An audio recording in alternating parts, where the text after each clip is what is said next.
Well, at least I got it right side up. I almost had it going the wrong direction a minute ago and had my finger over everything important. So, howdy y'all. Hopefully y'all got the memo that we decided not to do this on I was about to say New Year's Eve. That's not correct. Halloween, yes.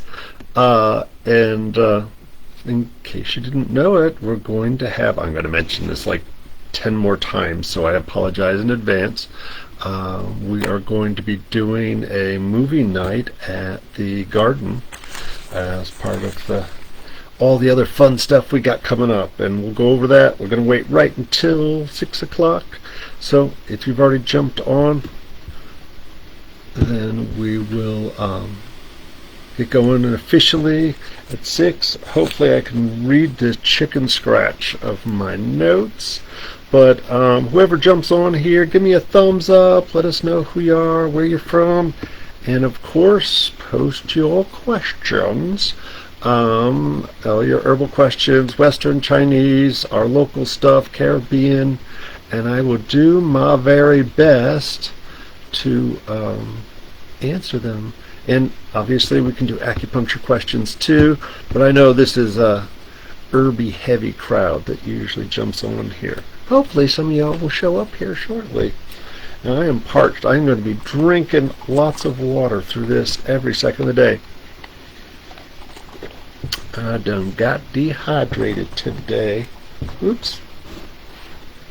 Not my usual place to be broadcasting from, because it looks like a bomb went off in my house, because I was running a yard sale all day and I was pulling stuff left and right as fast as I could until about 11 o'clock last night, and then dragging it all outside this morning.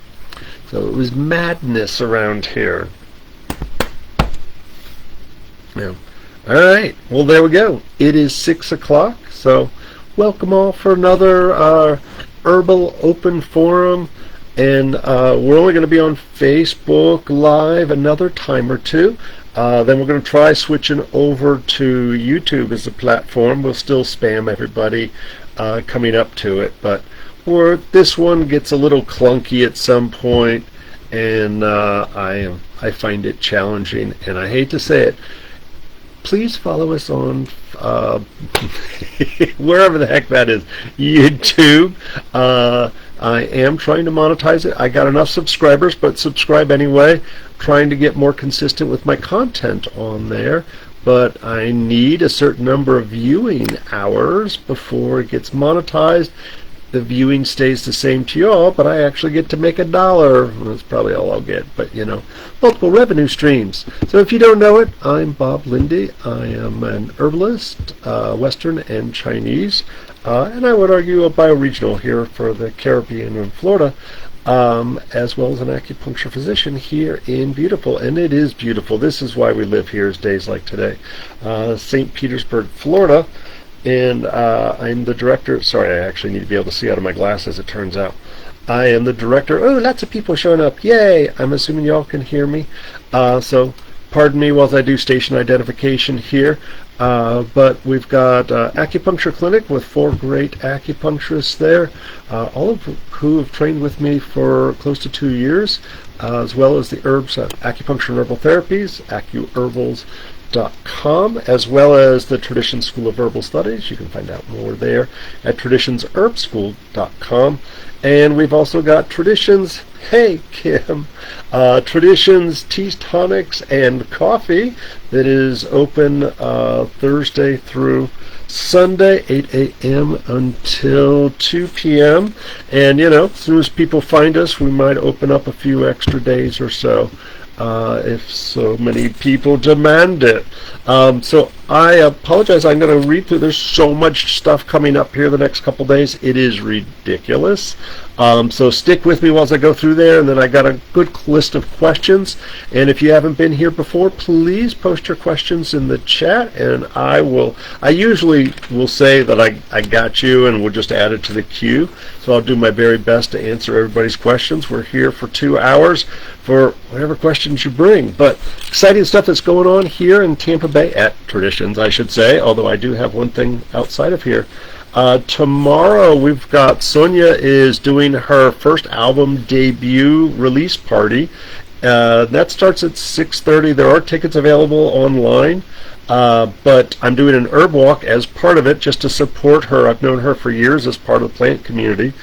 So I'm doing an herb walk from 5:30 to 6:30, and then she starts her shindig officially playing some music at 6:30. So get your tickets ahead of time, and weather permitting, maybe I'll lay a fire out there in the fire pit and so forth. And then, make sure I got this all messed up. Oh boy, I got the dates wrong. Then Sunday is our American Herbalist Guild chapter meeting is at the Garden, and I hate to say it, I was not present, well I kind of was, for all the planning, but I'm going to say 12:30, show up there. We're going to have about an hour-long meeting, and elections for any of you who are looking to participate and help guide all the cool herb stuff that goes on here in the Tampa Bay area. Please show up. You do not have to be a member to come and participate. You do have to be a member to vote or hold office, though. And so that's Sunday, whatever this month is. I kind of messed up, and I literally finished my yard sale at 5, had to cover everything up, and then get in here and check for all the questions and put a schedule together. So I apologize. This will be less than orderly in its approach.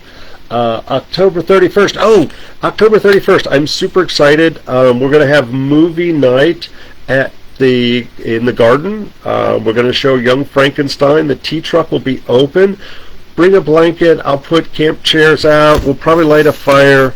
And anybody wants to bring snacks or dinner for yourself or to share, you're more than welcome to. I probably won't have any snacks out there yet, but it is something we're going to try to start, that every Friday night we're going to try to have something exciting going on. There may be a little variation in all of that as we go. And then November 1st, this is very scary. So Saturday morning, starting November 1st at 8 a.m., and that's going to be rough for me, but I'm going to be there. I'll be teaching Qigong for an hour every morning, or every Saturday morning, from 8 to 9. And it's basically, we'll do 8 pieces of brocade for those of you who are students. It's what we did on the camping trip if you got up early enough. And I'll be throwing in a variety of different Qigong exercises and warm-ups as part of that, just going to kind of feel out the crowd and see how that goes. And then on November 2nd, partly this is for me, partly this is out of request from patients and students. We're going to do a walking group where we'll be taking off there from the Garden at 8 a.m. and walking anywhere from 1.5 miles to 3 miles. We'll do a warm-up and cool-down each time. And so bring your walking shoes, dress for the weather. If it's pouring down rain, we're not going to do it. And then November 7th, I'm sorry, this is less than orderly. November 7th, I'll be in Sarasota doing an herb walk, and part of Sarasota Eat Local event that they do every year. Sign up with Eat Local. We're not doing the sign up for that, and it does usually sell out in Sarasota there. So I'll be at Celery Fields doing an edible medicinal herb walk around the gardens and the park there. And always fun to go and see a new environment. They've always got a unique collection of stuff. November 7th, oh wow, okay, so that's November 7th, 1 to 3 in Sarasota in the afternoon. November 7th in the evening is the Magic of Menstruums. Normally that's Ruthie, but Ruthie is going to run off and do a Wilderness First Responder course in Costa Rica with one of our other students. And so Samaya, for those of you who know her, a graduate of both the Western and the Chinese program, is going to be teaching the alcohol tinctures and liniments and all that kind of good stuff. And I missed acupuncture. A&P for the Herbalist is on the Friday. And I missed this. Starting November 1st also. So Qigong 8 to 9. Meet the Herbalist from 9 until I think 12. And I believe it's either Trisha or Angelina, the first ones. For all of our graduates, for any of you on here who have an herbal business or trying to get your herbal business, we are offering this opportunity. You can set up your products out there, out in the garden. We'll pitch up a 10 by 10. We'll throw a table at you if you need one. But it's an opportunity to have people come out, get your... Yeah, I heard about that, Samaya. What up? I forgot to say something when I saw you earlier. At least I think you're teaching it. Tell me if you're not. And then I lost my place. So November 9th and 10th, it is part of the curriculum here for both our advanced students and our Chinese students. But Business for the Herbalism, Business for the Herbalist, it's a 2-day intensive, and that is open to anyone and everyone, no experience necessary. But if you're trying to navigate the legal aspects, not sure how to go about it, whether you're in this state or another, it's an opportunity for me to run through all that good stuff. Some of it's boring because some of it's legal stuff, but some of it is certainly relevant no matter what state you're in. There's a variety of different states. We'll have the cottage law, and we'll talk about how to find that and how to navigate all of that. And then, the single most important thing, and then I'll get to the good stuff. Good. Hopefully she wasn't hallucinating that. Please mark your calendars for November 23rd. We've decided to reconstitute the Roots Seed and Plant Chair. So this is something, I don't think we've had a Roots event since before COVID. And this was a creation of June and Josh. And it was a mix of music, as well as the community came together and shared whatever excess plants they had grown, seeds that they'd harvested, seeds that had expired. If you've got extra herbal medicine that you're like, I'm never going to use this, let me come out and share all of that, please bring it. We'll also, it may not be the same as having June out there, but we're going to have music. So we've got a couple of local folks, and we haven't confirmed, but I'm hoping for one big name, local big name that I always like to hear. So I'm hoping I can sucker him into it. If you, and the fun thing, you're not allowed to sell anything. You can bring information to, hey Daniel, you're welcome to bring information to share about your business or practice or whatever. But if you have a lot of plants or you have a lot of seeds that you'd like to share, let me know in advance, and we've got setups for about 15 plus tables, not to vend, but for you to have that dedicated space just to you. For folks who are just bringing a couple of cool seeds that they've saved, we'll have a center place for people to just put seeds and stuff down and to bag them up and label them and so forth. So we'll have lots of supplies there. Somewhere during that time we'll also be doing a short herb walk. I'll be there, as well as a number of other experts, to answer all kinds of gardening and growing questions. And we'll have an ongoing raffle the whole time with a whole bunch of different giveaways donated by some businesses, and of course, we'll be supporting through the school and the office with whatever we can do. So that was November 20, what did I say? November 23rd, it's a Sunday, 1 to 4 p.m. You do not have to bring anything to participate. You can just show up, snag some cool stuff, come for the herb walk, come for the music, whatever. We want people to come out and to see the community come together. And I hate to say it, this is a hard time for a lot of it. I know at least 2 of my students are being affected by the government shutdown, where they're not getting a paycheck. And so access to food, access to the abilities to sustain ourselves without the larger corporate kind of things, I think is really important. So it's my little bit of quiet subversive action in this times, and also it's an opportunity to support musicians who are choosing to support us during this time. Any of you are musicians, please reach out. Anybody wants a table, please reach out. Facebook, email, whatever. You can contact the school or me. I think that's all I got. So if you're just jumping on here, please post your questions. I've got a couple of good ones here. Man, I'm going to start off with some doozies here too. Please post your questions. Herbs, acupuncture, Western, Chinese, I don't care. Bring it. I usually can babble on, and I promise not to spam you too much. We'll take a little station identification at 7 and kind of run through what I just did. If you can't stay for the whole thing, you can find this and all of the recordings of the past open forums on the school's YouTube page. So Tradition School of Herbal Studies. All right. This first one's a fun one. Somebody, a friend with stage 4 cancer, they're currently doing chemo, and they want to help them out. And this is a longer conversation.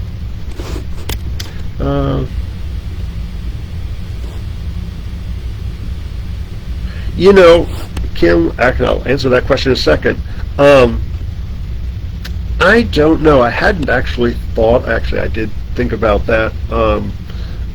I was thinking I might, and I hate to say it, I got a little bit too much on my plate, but I might set up a acupuncture free clinic or something in the back garden one of these days. I was thinking about that a little while ago, and I didn't say it, but also in case any of you don't know it, we do a free acupuncture clinic, and students can jump in and do ear seeds and magnets as well.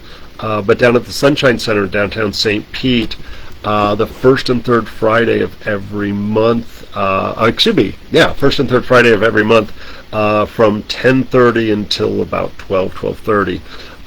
Basically until we get the last person unplugged. We usually try to take the last patient at 12 so that we're out of there by 12:30. So I may try to sneak another one in there, just doing a community style, because without a doubt there's a lot of stressed out people out there right now. So we skipped the hurricanes, but we got something else. So stage 4 cancer, the person is on chemo, and they wanted to help, and particularly, and it's very popular. We read a lot about it if you're following any of the alternative health things about cleanses and purging and detoxing, these ideas.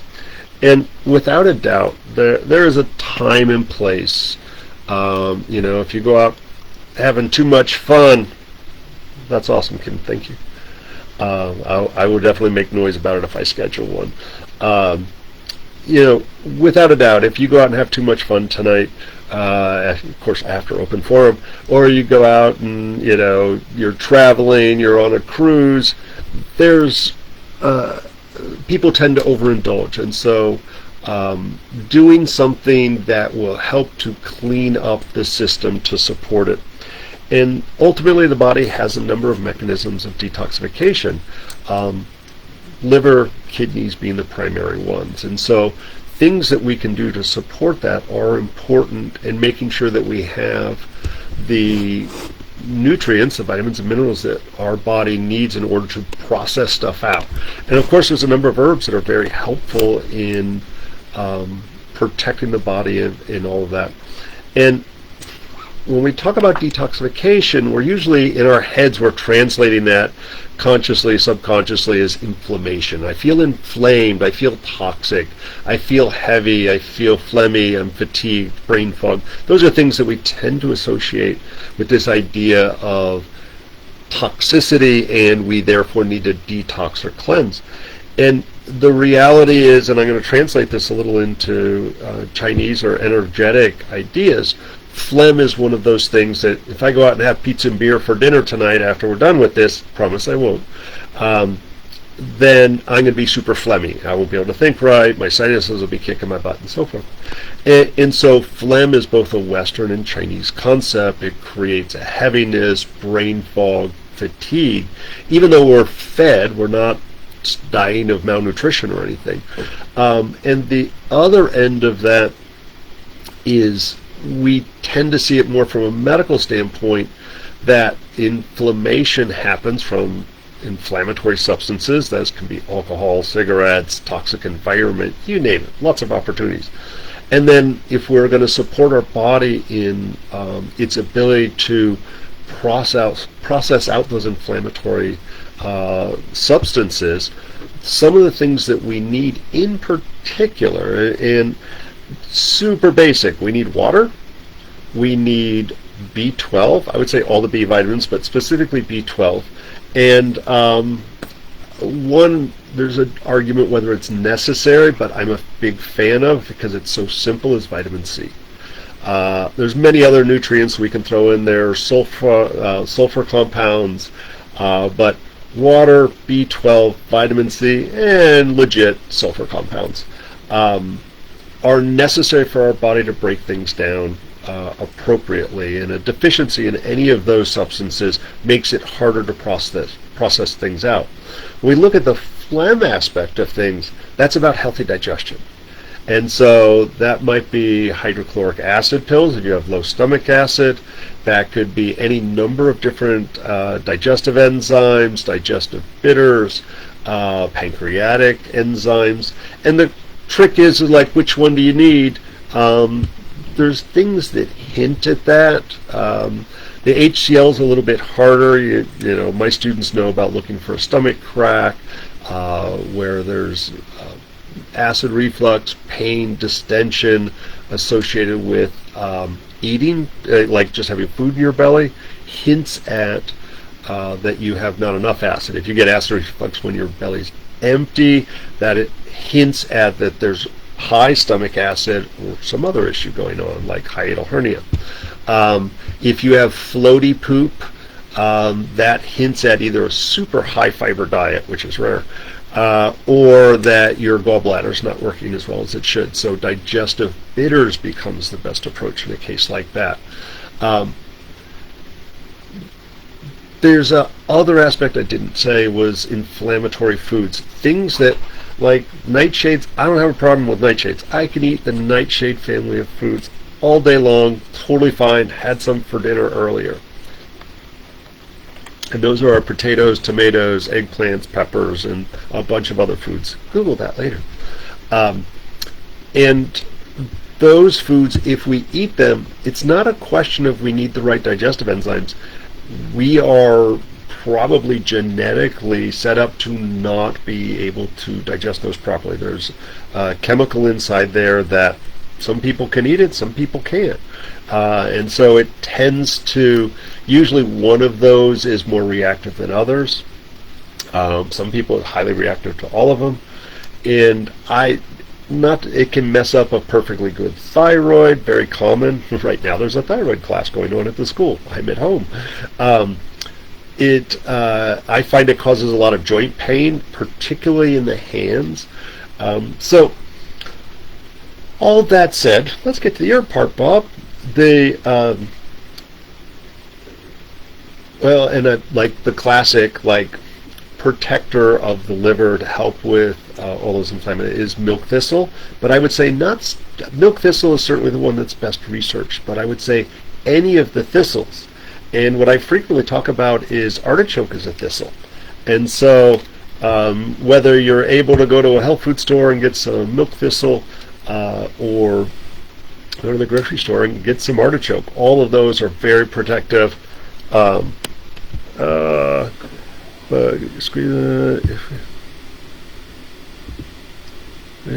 out.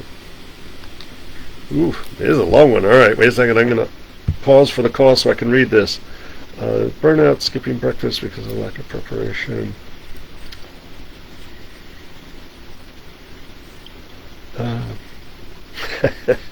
That's a lot. Sleep, digestion, anxious. All right.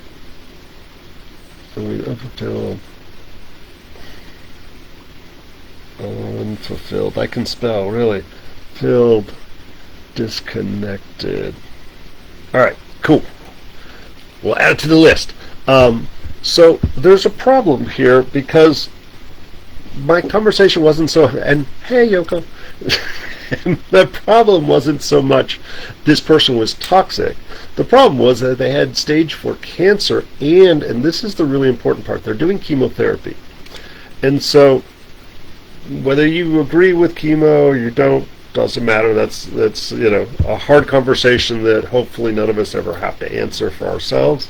But the reality is chemotherapy is designed to be toxic and inflammatory. And so if we're going to choose to do chemotherapy, we don't want to push it out of the body. And it is surprisingly easy to affect that with vitamins and minerals, as well as, in particular, herbs. And so and it's so funny, the person who sent this in, really nice person, they'd been to a few classes, but had trained elsewhere more formally, and they were just kind of filling in some gaps with our classes. And what I caution them with is we don't want to interfere with the chemotherapy. And so very general, like there's millions of debates of whether something fills this receptor site or not, but as a general rule, when we're working with more therapeutically sensitive medications and a narrow therapeutic margin where too much will cause serious risk of harm and not enough causes serious risk of harm. And so chemotherapy is one of those narrow therapeutic margin medications. And so bitter herbs, which frequently are cleansing anti-inflammatory herbs, bitter herbs will push out or be protective against the chemo, which is the opposite effect that we want. And sour herbs actually keep the medication in the body longer, potentially creating a dangerously toxic environment. So then we get more side effects. I will add to this, I've had a number of people who are going through chemo, and not stage 4, that's way scarier, but they had surgery to remove a stage 1 tumor, and they chose to do chemotherapy, and I don't think they did radiation. This has happened probably 4 or 5 times. And they juiced through the entire process.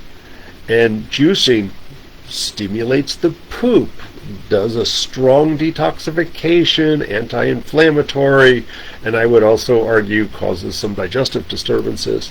And they were really proud, and I felt so bad, they were really proud that they had no side effects from the chemo. The reality is if you had 0 side effects from the chemotherapy, you didn't get much benefit from the chemotherapy. So they probably pushed it out of their body.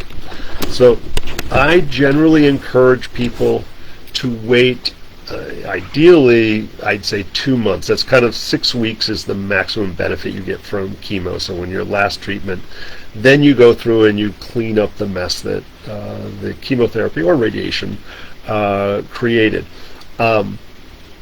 And then we can use our really strong herbs. When somebody's going through, hey Laura, when are you coming back to Tampa Bay? I keep warning my students that you're coming now, and get you back and say words at them about all your coolness. But we need to support the body by nourishing so that they maintain healthy blood, red and white blood cells, whilst they're going through chemo, so that they can finish the chemo as stated. And we can use herbs, acupuncture, all of our nourishing herbs. And it's one of those things also, there's great debate when we're talking about cancer and using herbs together. And I think it's a great combination. I primarily see cancer patients right now. Is we need to know not only what organ or tissue that cancer is affecting, because there are literally thousands of different types of cancers, but also if there's a particular thing, like with breast cancer, some gynecological cancers, we look at things like, is it estrogen, progesterone sensitive, is it genetic, what type of cancer, and how is it excessively stimulated. And so based on that, we need to select certain herbs or stay away from certain herbs. And there's a lot of controversy about all of that. Does it actually cause an issue and so forth? But, not to say we should practice in a fear-based way, but if somebody got upset and decided to sue you, if you put Angelica Dongguai in a formula, super appropriate to put it in to support the blood, but you either didn't ask or you ignored that it was an estrogen sensitive cancer, you might be stimulating the tuber growth. And so there's no research to support it one way or another. There's arguments that in formula based on the pattern, it doesn't matter. But the reality is we have to at least take it into account. And sorry, part of the good practitioner, with informed consent with your client, both the pros and the cons of every single case. And too often we're just like, here, do this, it's good for you. And that's not informed consent. So we have opinions, we have test tube studies, we have clinical experience, we have an ancient system, but that ancient system is never, here, this is good for cancer. That's not part of any traditional culture approach. So when you're doing things that are designed to be inflammatory, all right, cool. We'll see you then. Holler when that time comes closer, more firm. So when we're doing narrow therapeutic or things that are meant to be toxic, make sure you stay away from bitter, sour, and things that are cleansing or purging or detoxifying.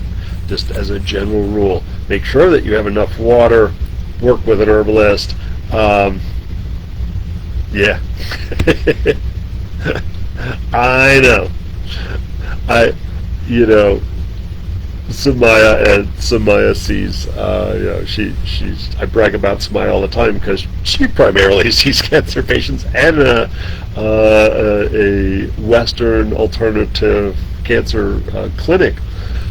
But you might remember, I know you at least know the story, that I had somebody local wanted to be a vendor at Herb Day, and I was like, it's got to be herb related, you're just doing jewelry that's not herb related. And she's like, so if I wire wrap some herbs, can I vend? And I was like, yeah, legit. And I had some whole roots, whole dongguai roots, they're beautiful things, I can't even find them anymore. And so she bought a bunch of those and a couple of other things, and she did some really nice work wire wrapping them and so forth. And I think she only had 3 of them, and 3 of the students bought them and started wearing them right away. They were super cool looking, and all 3 started their menses the next day out of sync. I don't know whether that was specifically affecting estrogen, but that was specifically affecting their hormones in a dramatic way. And it's an androgen, is it estrogen? I don't know, honestly, but I personally, if it's an estrogen sensitive cancer, I don't put that in a formula ever. There's no excuse. There's other things, like from a Western standpoint, red clover is a little more, it's controversial. With informed consent, I'll throw red clover into a cancer formula that's estrogen sensitive if I feel it's appropriate as a lymphatic. And so sometimes it shows up, sometimes it doesn't. All right. And if you're just joining us, I see lots of people jumping in here. Feel free to post your pet. It's been a long day. And if any of you are local, yay! Yard sale at Bob's Place. I got a million books out there, furniture, all kinds of random weird stuff, tools, you name it. A couple of plants. But tomorrow from 9 until 1, I think, is tomorrow. Hey, Pickles! Alright, let's see. We got that one out of the way. Cool. This one is from Lisa. I don't know if she's jumped on here yet. She usually wanders in at some point. So, Lisa, actually, we'll see whether I do one or both. But she did, just to make sure that I read her email with her question. It's always appropriate to email questions in ahead of time. But she sent in a really cute dog puppy picture along with it, which means it got extra attention from the entire, there you are, got extra attention from the entire staff. So I appreciated it. It's going to be a big puppy dog. So the first one was interesting, and boy, that's going to take us a little farther afield. So she had 2 kids, 11 and 13-year-olds, and feel free to add into any of this. had a vasovagal response, or also called syncope, where basically people pass out for no obvious reason. They're not dehydrated. It's a form of shock, not electrocution shock, but ooh, and you go and you fall over. And what that is it's your vagus nerve and your adrenal glands having a little battle, and it's that, we talk about fight or flight, fight, flight, or freeze, and the extreme of that is literally passing out. It's a type of fainting in a way. If you've ever gotten a shot and passed out, even though it's like the shot didn't hurt, but the fear of the shot, the shock to the body of getting an injection, makes people pass out. And it's not like big strong dudes in the army. I'd say 1 in 10 they were going down every time, and they knew they were going down. So it is and it gets more interesting. They were at the cemetery in their grandmother's gravesite, I believe. I think I read that right. And it wasn't too hot out. They were there, I assume, just visiting the grave. And certainly we could say, oh, low blood sugar and dehydration, blah, blah, blah. But the reality is that if we treat that as, there's two ways to think about this. One is as an emotional shock. That's 11 to 13 is such a challenging age because they're smart at that age, but they got no life experience and probably overly influenced by TikTok these days. And so that's a young age to be dealing with death and the concepts of death and so forth. And so there was probably some emotional shock there that they may not have been prepared to handle in the moment. And maybe they were like, oh yay, we're going to see grandma, and didn't really anticipate the uniqueness of a cemetery, the solemnness of it, the quiet of it, and so it is certainly one of those things that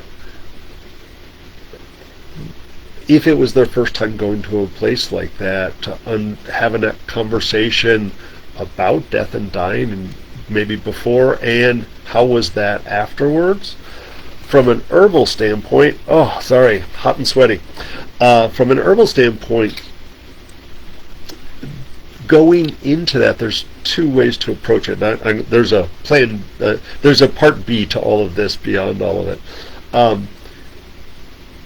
Using an adrenal formula to help, even if they don't acknowledge the emotional shock of going into that, is a stressful situation. That's probably, outside of middle school, that's the most stressful thing 11 and 13-year-olds go through usually. Hopefully that's the worst thing they ever go through. And so using some sort of an adaptogen or adrenal formula, and those are your Schizandra berries, Wu-Wei-Tzu in Chinese, your ginsengs can be used for that, so Ren Shen or Xiang Shen in Chinese. Milky oats doesn't have a cool Chinese name. All of those would be super appropriate. I would almost say, because of their age, just depending on them and how they felt pre and post that trip there, I love flower essences for this, and so giving them either a lozenge of rescue remedy beforehand or afterwards, to ensure that they're kind of like, hey, this is stressful, and their system is cued in. And for those of you who aren't, I'm not, by any stretch of the imagination, I'm not a homeopathic practitioner, which is very different from herbal practitioner, even though they both use herbs, although I'll argue with myself on that here in a minute. But the flower essences are specific for more that behavior, spiritual, emotional aspect of things. And they literally, no, buy it from us. They sell it at Walgreens. It's in every health food store. You're going to find, at the very least, Rescue Remedy. It's also called 5 Flower Remedy. Different companies, same formula. And leg cramps. And so that would be a nice easy way, but certainly appropriate to come up with some sort of an adrenal formula as well. I know everybody wants to say ashwagandha, and ashwagandha is totally fine, but I'll take this opportunity to say ashwagandha is a nightshade, and I am seeing a growing number of people having a sensitivity to nightshades, and specifically for ashwagandha. And so, great herb that's overused, honestly, but it is a good adaptogen. The other aspect of that is still herbal, but when we recognize that this is a spiritual place, this is a place where we put our ancestors to rest, and we go there to visit their spirit. And so there's a spiritual aspect of all of that. And cemeteries, it's almost Halloween, are equated to scary, dangerous ghosts and goblins, the dead coming up. But the reality is most indigenous cultures recognize the both positive and negative influences of dead people. And if we talk about negative entities that have passed on, or I should not passed on, have passed away, but are still, those entities are there. Our ancestors also being present oftentimes to support and influence. And I would argue that young kids, especially like the 11-year-old, maybe the 13-year-old, just depends on the 13-year-old, probably, they still believe in Santa sometimes. And so Santa is this entity that we put certain traits with, that we have faith in and we believe in the same way whether at a young age like that, whether you believe in an afterlife and ghosts and spirits, positive and negative, the kids probably are like, yeah, sure, cool. And so anything that happened at that time that was negative, i.e.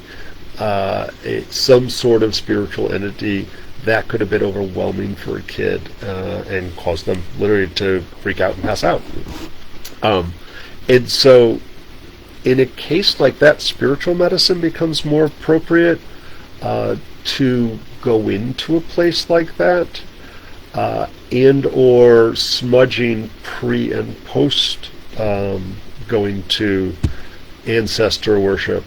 And ultimately that's what it is. And we have different names for it. We're going to visit grandma.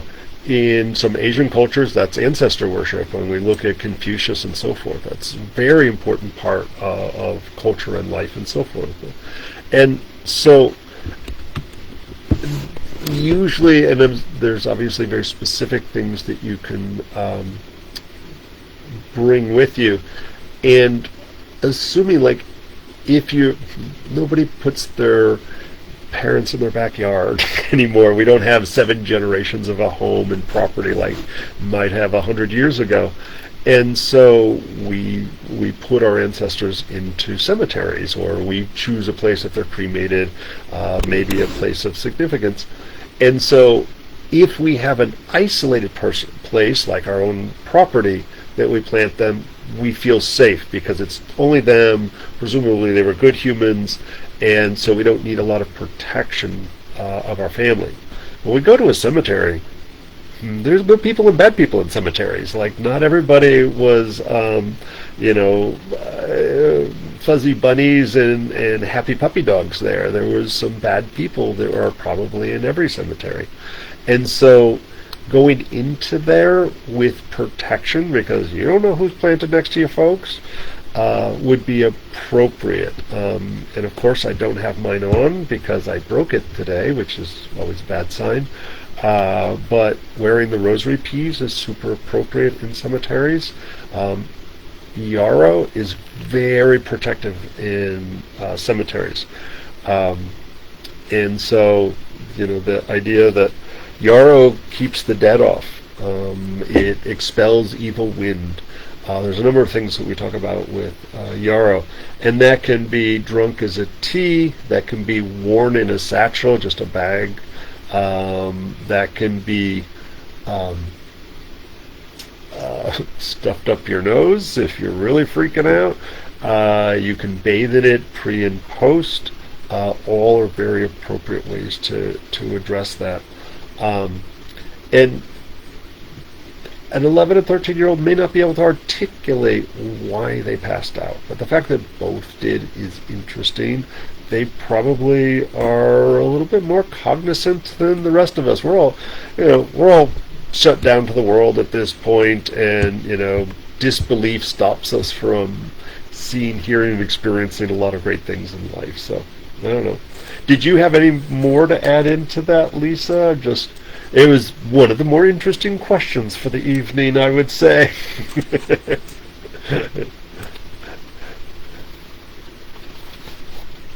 All right, so how am I doing on time? Oh, I'm doing good on time. All right. Oh, what the heck? Let's do your second one, too. Wait. Oh, good. I was hoping you were typing something.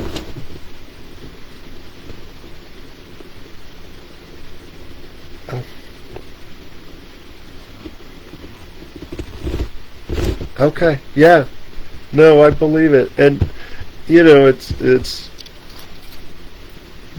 kids are pretty sharp. They may not know everything about the world yet, but those things that is based on the senses, they are more developed, and so, yeah. And so they probably sensed it, and it just probably freaked them out a little bit. And that's okay. Let them know that it's okay, and let them go more either emotionally or spiritually prepared next time, and give them. I had a 4-year-old who was having horrible nightmares, and I won't even say nightmares. She was having insomnia because she believed there were monsters under her bed or in her closet, and so we made her a monster spray. It was like, you just spray this before you go to bed, and it's like insect repellent. It keeps all the monsters away. And for that age, obviously much younger, they're like, okay. She slept like a champ after that. We just made sure we kept her full of monster spray. We probably put some lavender and rose and yarrow in there or something. And in the same sense, does yarrow keep the dead off? I've seen so many cases where it works like a champ. But it also gives them a physical thing that they can hold on to, kind of a crutch, if you will, to address something that they're not capable of, preemptively preparing them, that physical thing as a representation of protection. And we wear religious emblems on our necks, heads, we carry things, talismans, all of those things are giving us a tangible thing to feel safe, to feel secure, to remember. So those things are really important, and a kid doesn't even have to understand it for them to accept it at its face value if we say it is. So yeah, no, that was a really good question. I like unique questions like that. All right, let's hit the second one here. And then we'll see what the time is. We might have to do a station identification. If you're just joining us, feel free to type in your questions, and we'll add it to the queue. I've got a couple more in the queue, but it's super exciting. I'll throw it up to the front of the line. So this one, good, bad, a 95-year-old. Like, heck, the fact that anything's working on her at 95 is just badass. So 95-year-old. With drop foot, and I guess it was after she took a fall, I assume broke her hip, and had surgery on it. Now her foot, and drop foot's such an interesting term. It's basically like you're supposed to be able to supinate and pronate your foot just like my hand, right? And so, yay, and somebody goes like, lift your foot up, and they're like, I can't. And so I'm assuming zero ability to move the toes or lift the foot. And probably no ability to press down against resistance would be my guess. That's never a good thing. The most obvious is they cut a nerve. in the surgery, and it could be from when the hip broke, it cut a nerve. I assume they've sent her to a neurologist where they did, I forget the name of the cool little wheelie thing, but where they check for any kind of, if you tickle the bottom of a foot with this little spiky thing, they should A, feel it, or B, it'll cause a little twitch of the toes. Yeah, that sucks. But if she's able to move even a little bit, then it may regrow the nerves over time, or it just needs the connection. I think you also said she had dementia as well, which makes it even more challenging since she needs to get the nerves everywhere working, including her brain.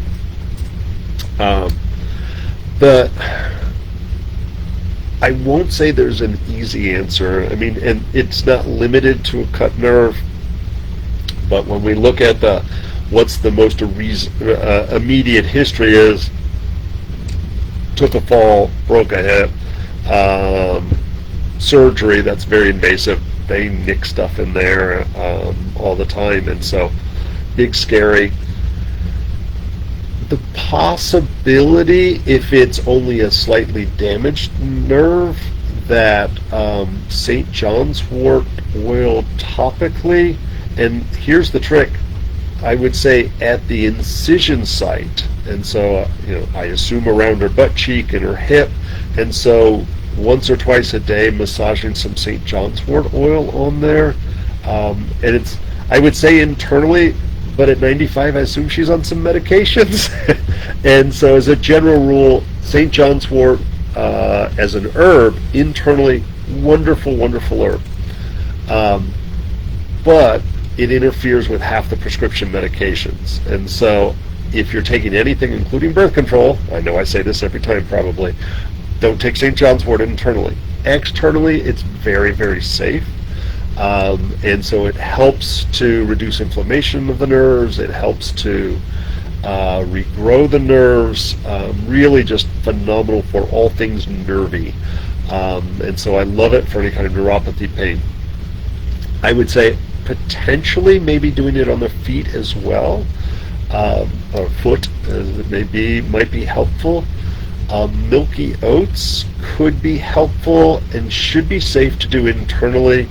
Usually it's either an alcohol or glycerin, so as long as neither of those are a problem, alcohol would probably be the one to, like, if she's still doing a tincture or taking a nip on, every night at 4 or something, then a tincture's fine to dissolve in some water.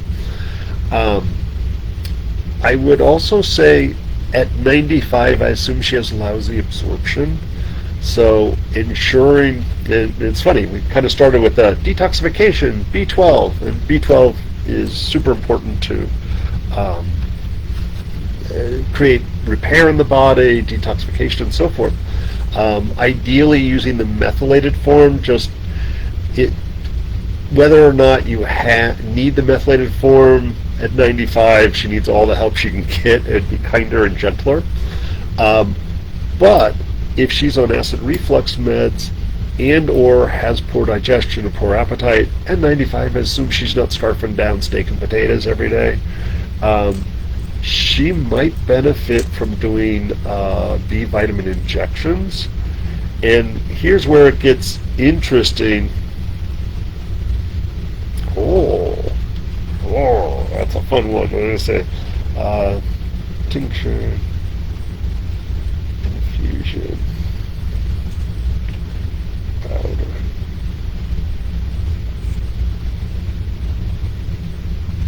nutrient versus. All right, got you on the list there, Laura. But I would say all the B vitamins are important, but B6 and B12 are the most important. Obviously at 95, dementia, giving her injections, once or twice a week, what a pain in the ass. But it would be a consideration. Certainly would be appropriate to give her a B complex, or maybe finding a liquid B complex that she can do. And I will say, at 95, they're keeping her comfortable, but if you guys are taking care of her, or she's still at home or anything, then you might still have some latitude. I think, I don't care what your age is, we should do our very best to support people as much as medical skills allow us, and obviously finances can really play into it. Insurance unfortunately does, but you can do blood tests for B12 and B6, but like she may already be on a B12, but you should do it along with an MMA test, and I'm not going to try to spell what that means, but it's methylmalonic acid, and that number shows you whether you're utilizing your B12 appropriately or not. So you can have a really off-the-charts high B12 level and either a moderate or low out-of-range MMA, which means you're not actually utilizing your B12. So I think both of those might help. PT, physical therapy might, obviously she should be going to PT, I'm sure she is. But it's going to be a trick because they could do PT and exercise the foot, but if the nerve's cut, and they're not going to repair that. But what PT might do is working with her gait to lift her knee a little bit higher so she doesn't trip over her foot. Obviously, and hopefully she's using a walker of some sort, just so that if she does drag that toe and she doesn't face plant, that she's got some support in front of her. Okay. Yeah, and so hopefully it's a good rehab. Boy, they are hit or miss, to say the least. All right, I am going to take a halt on that one. I think that's about all I got, 2 cents worth on that. I'm going to do a quick station identification, and then Yoko, you're up next. So for anybody who's just jumping in, I just assume everybody knows who I am. I'm Bob Linde. I'm an acupuncture physician, registered herbalist. I work with Western Chinese herbs, you name it, and I'm the owner of Acupuncture and Herbal Therapies, a multi-practitioner practice in St. Petersburg, Florida. We've got 4 acupuncturists. Everybody studied under me for, I think, close to 2 years. They're all good herbalists as well as acupuncturists. We've got 3 herbalists on staff as well. And I forgot to mention this the first time around, we've got a student clinic. Monday night is acupuncture interns from our local acupuncture college. Tuesday night is our Western senior herb students, and Wednesday night is our Chinese herb students, and all of them are supervised by me or one of the other senior practitioners, and it's a way for people to get a reduced rate intake. And also, so they're there. The full-time practitioners are there Monday through Saturday. Student clinic is those 3 evenings a week, and unfortunately they don't do online consultations, so I think 1 or 2 of the daytime practitioners do. And then we've got the Herb School, Tradition School of Herbal Studies, and that's both Western and Chinese programs from beginner all the way through practitioner. There's something else I forgot to mention. Both of those are starting up soon, so our Western Herbal 101 is starting, we'll run a couple of those, and that's the start of the Western program. And I forgot to mention November 1st. November 1st is going to be a busy-ass day. November 1st is the start of the Chinese program, and so there's only one start of that. It just goes start to finish for 2 years, and so you got to get in there and get that first class. If for some reason you can't make the first class, and by the way, both Chinese and Western, you can complete online as well as in person. Obviously, I think in person's better, but if some reason you're like, oh my god, I didn't know, and you've already scheduled something for that weekend, you can get the recording and watch that first class. But those first 3 classes are so important. I always say if you don't get the first 3 classes, I won't let you continue in the program because it won't make any sense. And so at least get the recordings and get all the handouts, and that way you can continue on with it. And I know I'm seeing a lot of Western and Chinese students on here, so know that you're always welcome to sit through another one, either in person or online. I want you all actually to remember this crap. And then we've also got a lot of Thursday and Friday night classes that are open to everybody. So tomorrow, Saturday, the 25th, Sunya is doing her album release party. Get tickets ahead of time. They're $25, but it includes an herb walk. I'm doing an herb walk at 5:30 to 6:30. Music starts at 6:30. And then October 31st, Halloween night. If you're not out getting lots of red dyes and sugar for your children, we're going to be showing Young Frankenstein in the garden, and it looks at the moment like we got great weather for that. So that's going to be the start of our Friday night series. I'm very excited about that. It's free. The tea truck will be open. Feel free to bring a blanket. I'll have camp chairs out there. Bring your own. Feel free to bring snacks for yourself. Feel free to bring snacks to give to me and share. Whatever works for you. It's all good. November 1st, besides the start of the Chinese program, is also the start of me teaching 8 pieces of brocade, starting at 8 a.m. So 8 to 9, I'm doing 8 pieces of brocade, Qigong.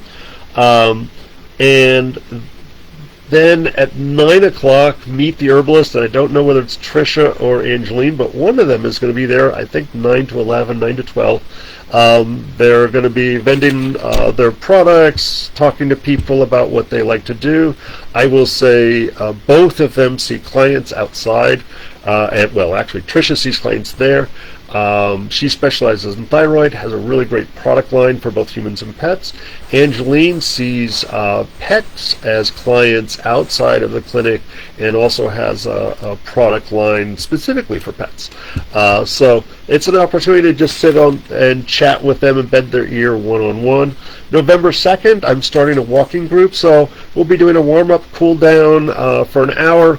And it will be from 8 to 9. We'll walk anywhere from 1.5 miles to max 3 miles, because that's all we can do in that amount of time and still do good stretchy stuff.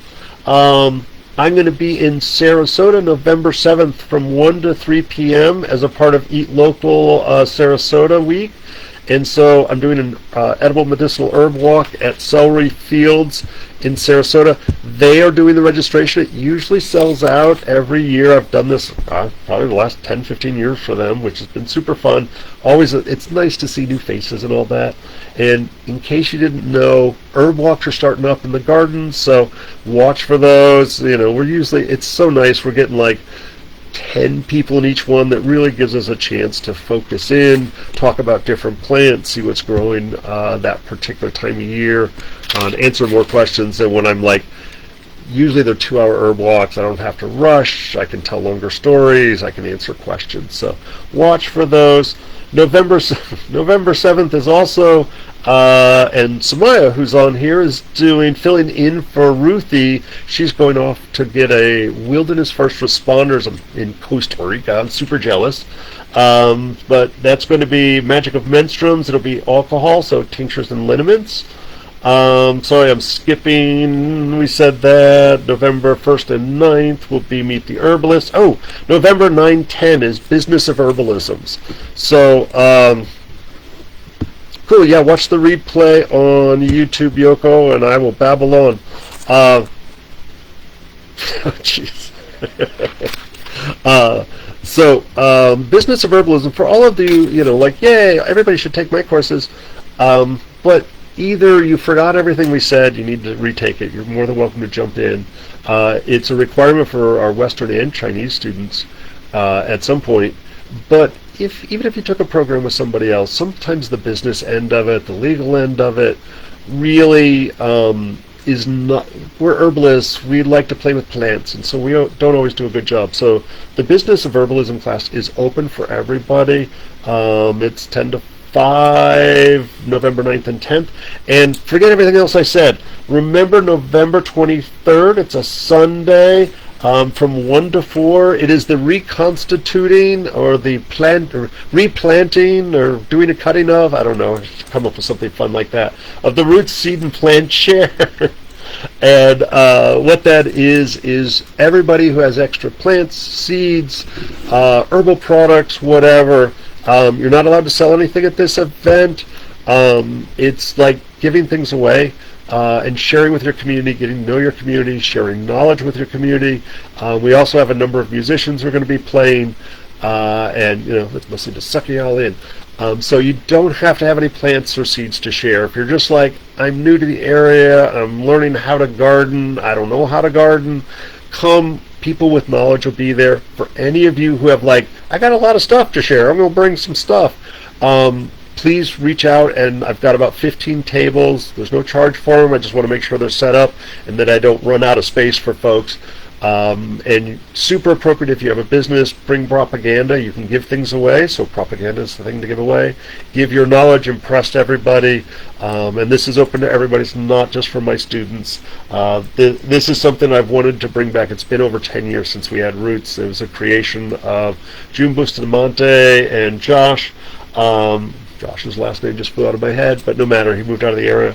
And so it's been something that has been sorely missed. Oh, and I forgot, American Herbalist Guild chapter meeting is Sunday around noonish. I don't actually know what it is, but it's like noon to 1:30 or something like that. We're going to have elections, meet and greet. I'm sure there'll be some herb walking there.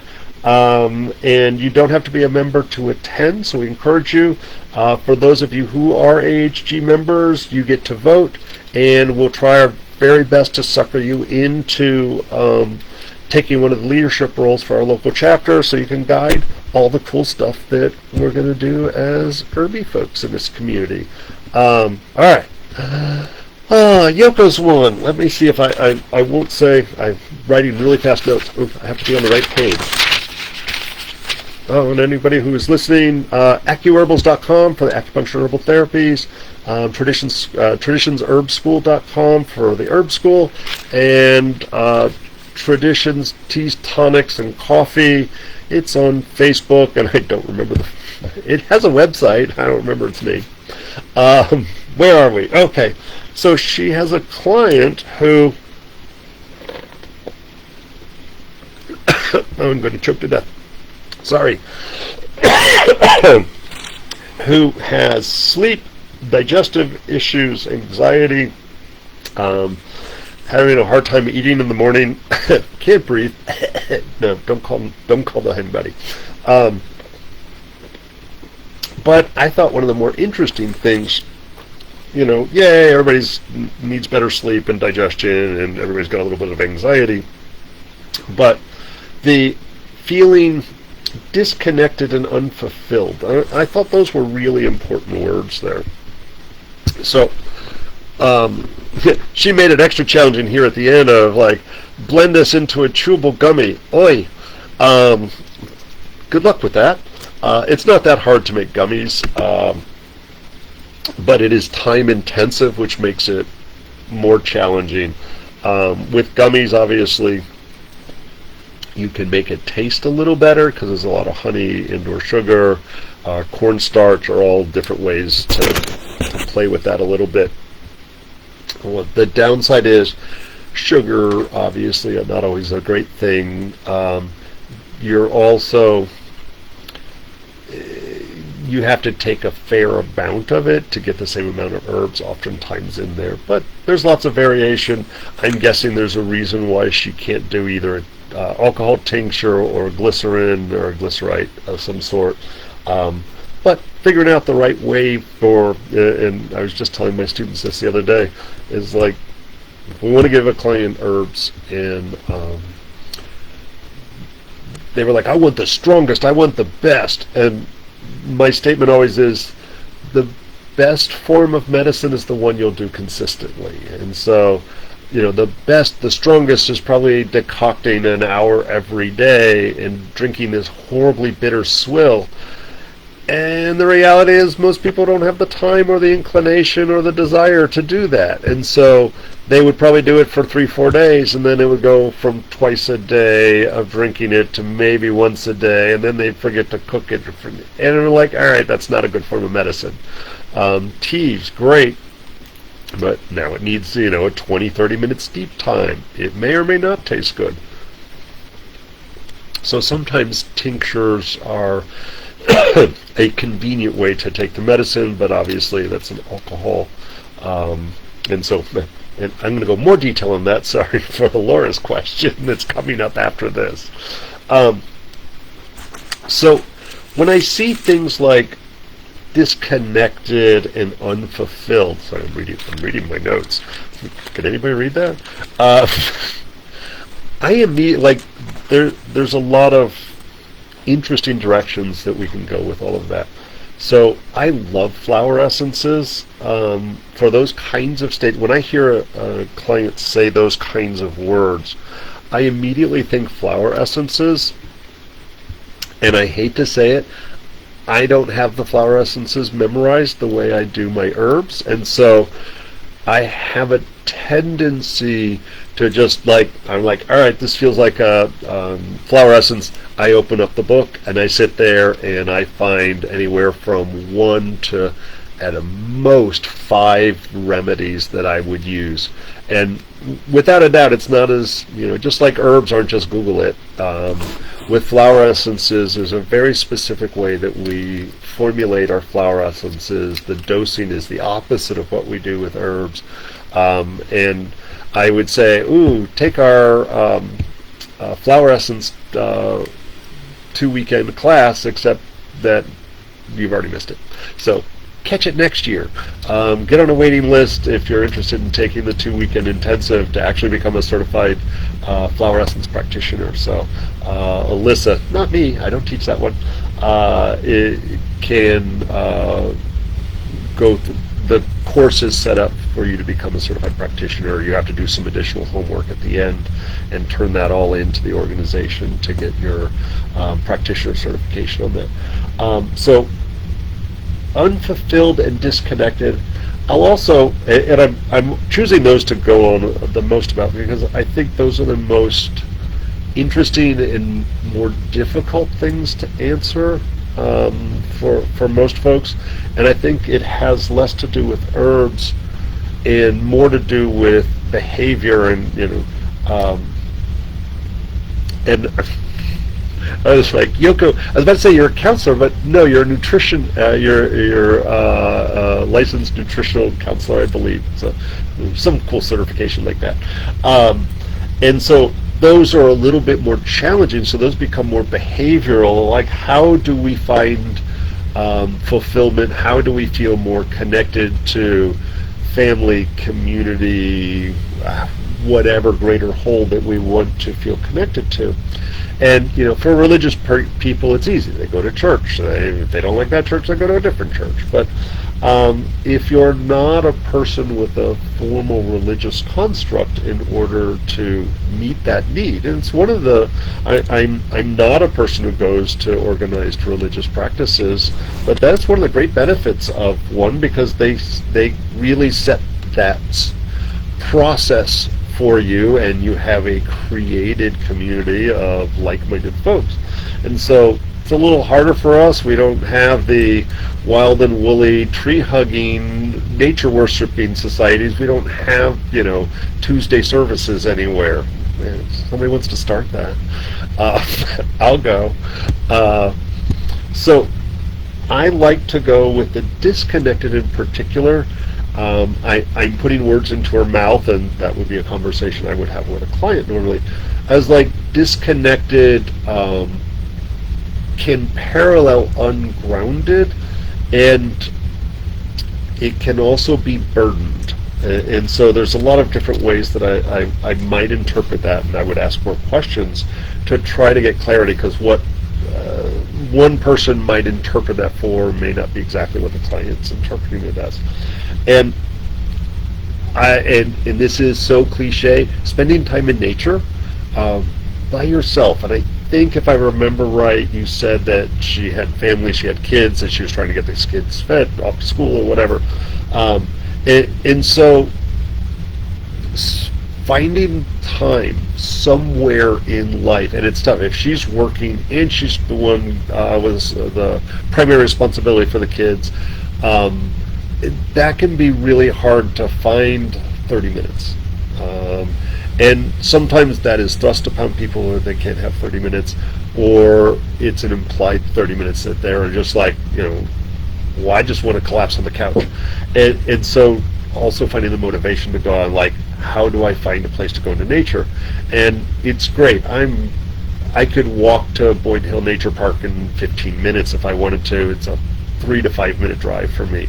So it's easy for me to do that, or I could just walk in my backyard. My office is nature. So for some of us, it's very easy to say that. For others, it's not. And perfect world would be every day, but the reality is once a week is probably all that some people can muster, and that's a good starting point. And so those baby steps. And I'm a fan, like, go in nature, and nature is also the beach. And I'm going to mix my metaphors a little bit here. So I'm going to say in Chinese medicine, we have the 5 elements. And so fire, earth, metal, water, and wood are our 5 elements. And so the water element we associate with the kidneys, and we associate the flavor salt, so salty, and it is our genetics, it's our life from beginning to end, it's conception, it's ancestors and ancestor worship, it's will and willpower, it's also fear and fright. So we have positive and negative language we put with each one of those. And so I frequently tell my clients, go to the beach and put your feet in the salt water. And not, I'm just going to go soak my tired doggies. You have to do it with intention. So it's like, I'm going here to connect with the earth, and I'm doing it through the energy of my kidney. If anybody doesn't know it, Google kidney 1. It's on the bottom of your foot. It's like right behind the ball of your foot. And so literally closing your eyes, either feeling the rising or setting sun, I think is a particularly good way to do it. Value added, if you add more ceremonial practices into that, some of the ideas that I'd learned through Cherokee of going to water, and you can Google that. It's a harder one to do online. I assume it's online. I don't actually know. And so creating a ritual and ceremony to connect with a greater whole, nature, the planet, unfulfilled is a harder one to do. And it's funny, I talk about this a lot when a newer mom, and I hate to say it, I don't put that on the moms, in this case it is, leave their career choice to raise children is a noble thing. Literally, they're giving something up in order to raise humans. But that can also be a day-to-day grind. There's lots of joy, and kids are wonderful. But the reality is, it was like, oh, why am I not getting to do all the other stuff that, and I'm not advancing. I'm just here nurturing children. And so finding something that is theirs outside of the family, again, if she's with a significant other, going, I need my 2 hours on Tuesday night, is my time. And that it's the movie night, museum night, book club, wine tasting, whatever is her jam, but it's reserved for her to do whatever she wants. And when you can say you can do anything you want for these 2 hours once a week, that's a lot of choices. And so sometimes starting simple and small and allowing them to change their mind. It could be once a month I do this, and the other week of the month I do this, but that behavior shift in the this is reserved for this purpose would be important. Those two emotional, spiritual states, I think, would relate back to all the other stuff that are more physical kinds of issues. And it's funny, these are really important concepts. They were like, oh, esoteric, we head in the clouds, yay. But the reality, sleep, digestion, anxiety are very concrete things that are likely coming from those other two more spiritual aspects. And obviously counseling and a counselor who can embrace the more spiritual ideas of things would be important. But also when I see digestion, anxiety, and sleep, that's an interesting trifecta that implies that there may be some sort of nutritional deficiencies. And so I would actually suggest blood work, checking for anemia, so a CBC, complete blood count with differential, and so asking specifically for a B12 level, a MMA, methylmalonic acid in the perfect world to make sure you're utilizing your B12, a full iron panel, which is ferritin, iron saturation. There you go. That's 8 hours of intention. Badass, Julie.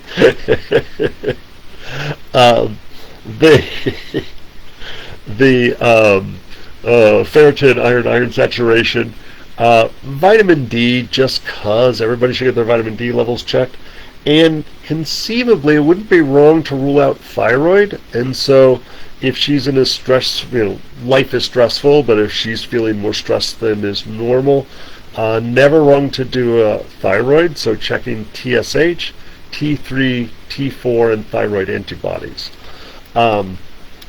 Because, it goes back to more the Chinese concept, we associate with the heart energy, sleep, and anxiety, and we put a spiritual aspect into that called Shen, S-H-E-N, and we say the Shen, or this spiritual emotional self that controls our sleep and our anxiety, is housed in the blood.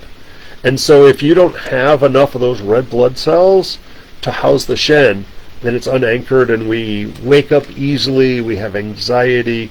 And why do we not have enough blood? You're either not eating the right nutrients, or you're not breaking down or absorbing those nutrients appropriately. And I think, Yoko, in your original statement, you had said, I think she's got a stomach crack and maybe needs some HCl.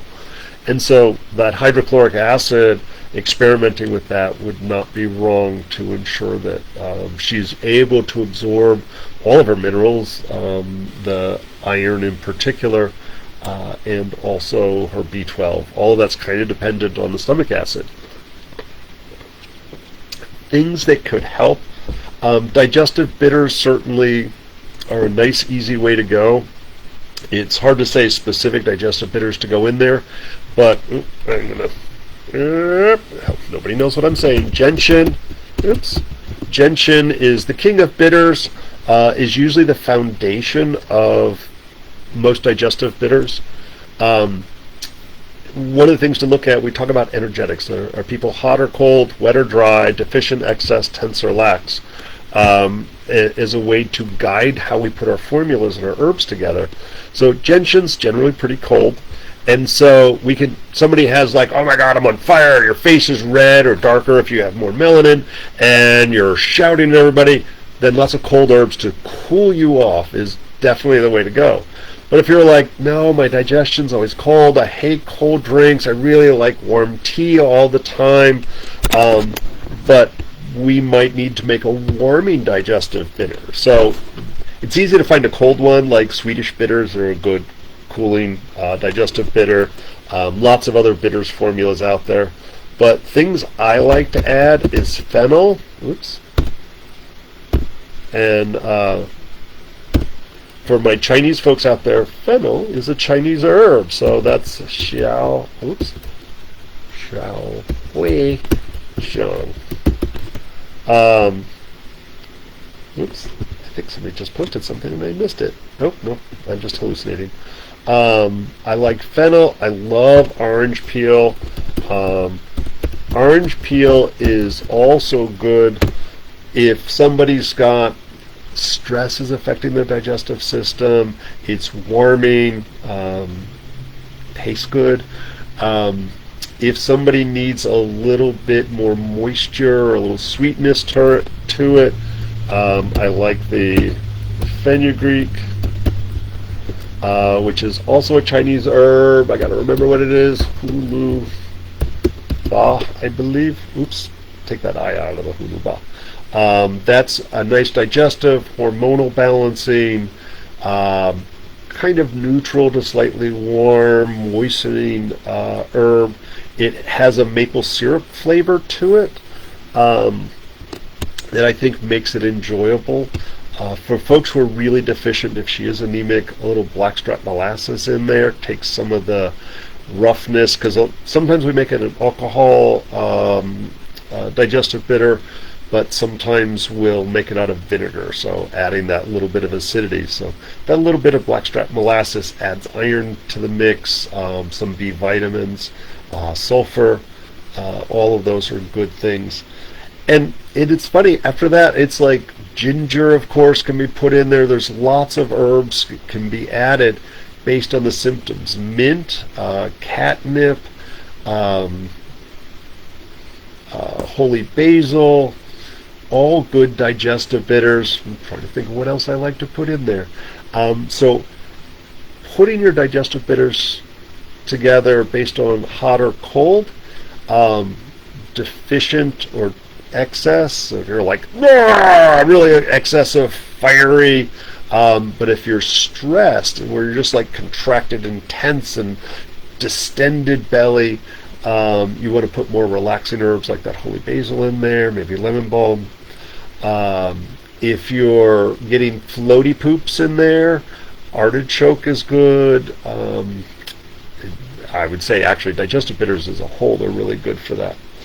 And then sleep, I'm going on an assumption that she needs nourishing. If she's got loose, I'm going to go Chinesey on this one for a second.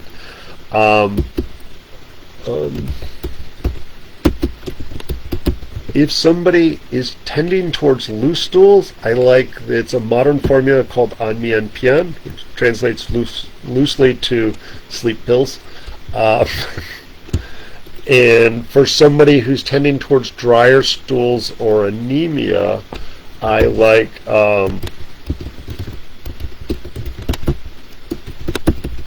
and this is jujube date seed formula, is very good for that borderline anemic folks.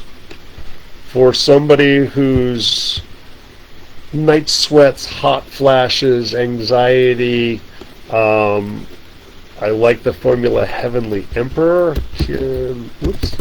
Tianwan Bushin Tong.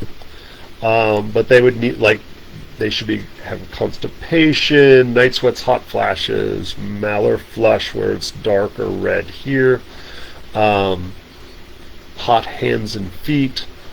And from a Western standpoint, a lot of it really depends on kind of what's keeping them awake at night. So if they're, and I always say, again, it should be a formula, but I'll just speak in singles. If somebody is sitting there thinking about everything they didn't get done, like, oh my God, I got to get to the kids to the, and that thing, and it's like that what you didn't finish or what I have to do tomorrow, then passion flower or passion flower and leaf is the best for that circular thinking. For the person, and this is, I do both actually. I definitely, I can get fixated. I can get a lousy night's sleep if I'm like, oh, I got this thing I got to do tomorrow. I got to make sure I wake up in time. It's so irritating, and I always wait too long to go and do it, to take some passion flower. But for the person who has I got to do this thing tomorrow. Squirrels are nice. I got to clean the bathroom. Wonder what that person's doing. The person who has 1,000 thoughts, and it just literally, it's like they're sitting still, so they have 1,000 thoughts. That person, the valerian is good for. And so the person who should never take valerian is that hyper-organized type A personality Valerian will make them angry and keep them awake for 3 days. So they think of the person who's just wandering about. They have 1,000 things and never can give you a straight answer. They like valerian. Valerian, oddly enough, can be used for ADD, ADHD. I think I spelled valerian wrong. It's not a sleepy herb. It's a focus herb. And so it is that relax and focus that is sometimes really good for those ADHD folks. What else do I like? Yeah. Sleep, sleep, sleep. Milky oats, or oats in general, is not rolling oats, milky oats. Sorry, it's auto-correcting me, and I'm really irritated at it. Oats, there we go. Milky oats, for that just overall deficient or frazzled nerves, I really like milky oats. That can be oat tops if you can't get milky oats. Milky oats are definitely more expensive and harder to get. Even oak leaf, oak grass is totally fine. My favorite of all, for kind of like whatever, is chamomile. Alright, chamomile. Although I don't have a whole lot more to say about it, but chamomile is my #1 sleepy herb. This is the one I use the most. The secret to chamomile is, if you're just getting like a little Lipton tea bag of chamomile tea and you're steeping that for 3 to 4 minutes, and it tastes like crap if it's Lipton. Like even at good company, it's like, oh, it's kind of flowery and fruity smelling. It tastes good. It's a wonderful thing to have after dinner. It's not going to help you sleep. If you take a small handful, throw it in a French press, pour boiling water over it, and let it steep for an hour or longer, if I know I'm going to have a crappy night's sleep because whatever reason, I will make mine in the morning and let it sit out on the counter, and it will be dark brown, resinous, bitter, disgusting, and it will make you unconscious. It is probably, I think, if I could only choose 3 herbs on a deserted island, that might be one of them, because it is good for bloating, intestinal spasms, colds and flu, sleep. It has an affinity for the eyes. It's antimicrobial, so you can wash out a wound or an eye. I'm sure it's good for some other stuff. That's all I can think of off the top of my head. So if you've used chamomile before, try it by making it nasty. And for the folks that wake up at the middle of the night and you're like, oh, now I can't shut off my brain, make sure you've got something, whether it's passion flower, whether it's chamomile. Set it by the side of the beds. You get up to pee, you take a good gulp of it, and you'll probably find it a little bit easier to get back to sleep at night. What didn't I deal with? Oh, anxiety. It's funny. All of the ones that we just said for sleep are also kind of for anxiety. You might adjust your dosage a little bit. Higher dosage to sleep. You don't want to sedate somebody with anxiety, but same idea. Nourishing with milky oats, or again, the Chinese formulas like the Heavenly Emperor, the Tianwan Bushendong, isn't a knock you out formula. It is used for anxiety during the day as well. So it's helping to fix the imbalance so that you stop having symptoms, if that makes sense. It's so funny when I'm online. I'm on all the stupid Facebook groups of herb things, and it drives me absolutely bonkers. To somebody's like, I've got a symptom, and everybody goes to AI and copy and paste the herbs or out of their book or whatever, and they just type in, you got a cough, mullein. Well, mullein doesn't fix every lung condition. What if you got lung cancer? What if you have a lung abscess? It's not going to do anything. So really important is what is the reason for, and even if you're like, energetics are stupid, if you're like, Well, then why are you having these symptoms? And my favorite is, can't sleep? You're like, oh, got to sedate the person who can't sleep. Well, maybe it's because your significant other snores like a herd of goats, in which case he needs the medicine, not you. If your hip pain is what keeps you up, or your shoulder pain is what keeps you up at night, it's not about giving you sleepy herbs. It's about trying to fix the shoulder pain.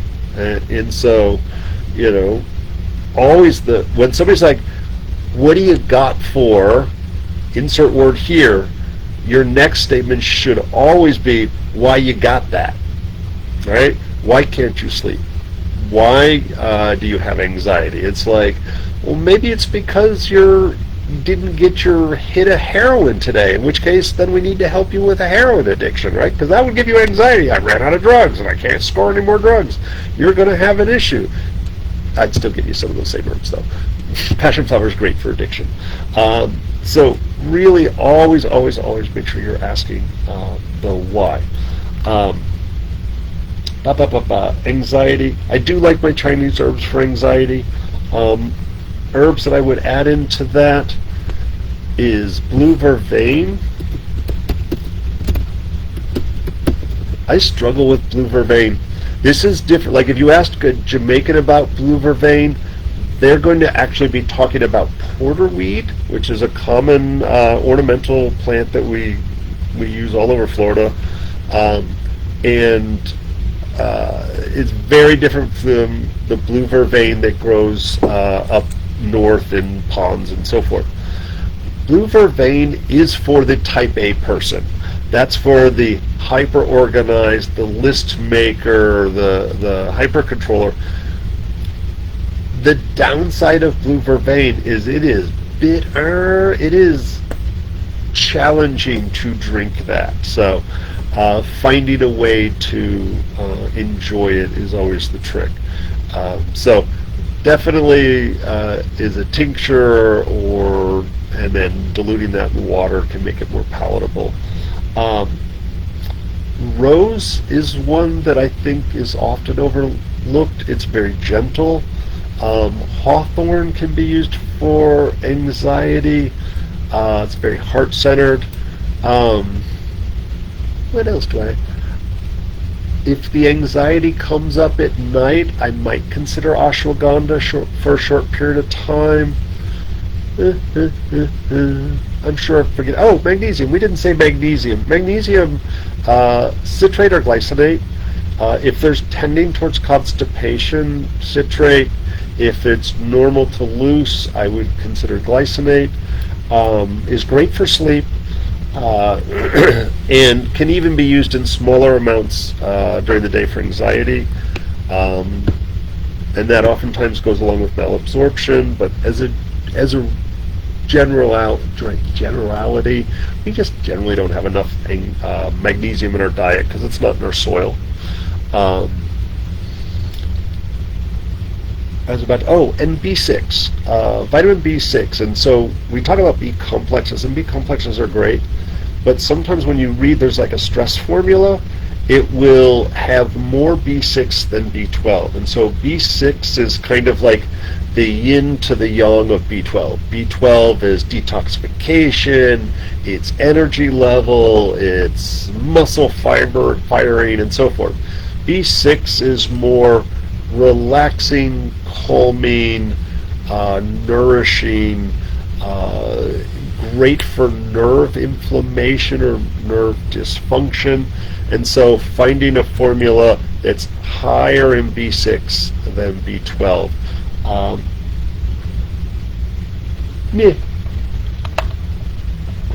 But figuring out whether you're doing cool Chinese medicine with glycerin.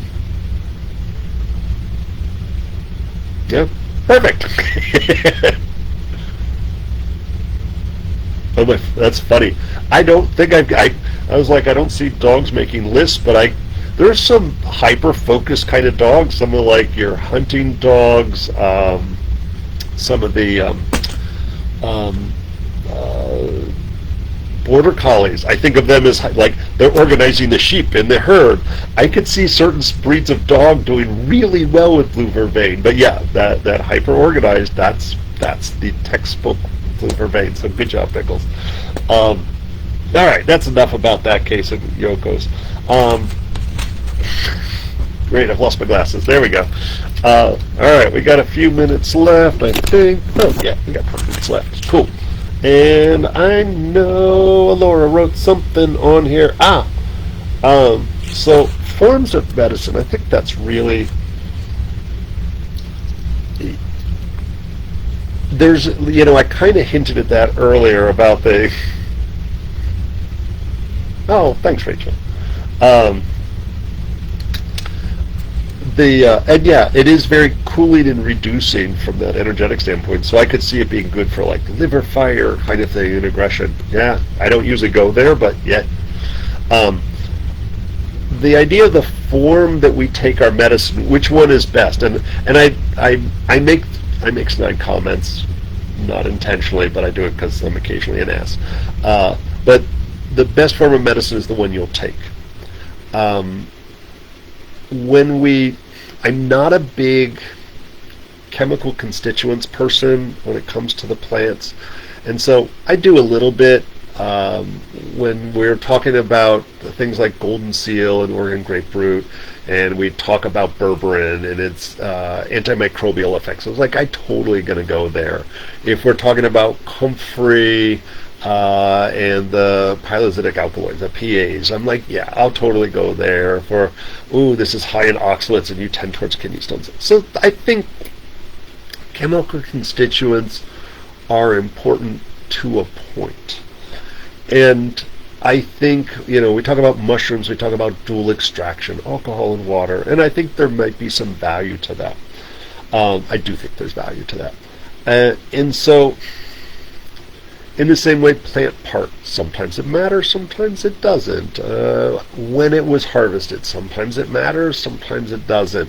How it was prepared, it matters a little bit. How was it dried? How was it stored? Like, there's all of these little subtlety factors that I think have some level of importance and truth. And I constantly surprised because sometimes I'll find an exception to every rule that I start to state.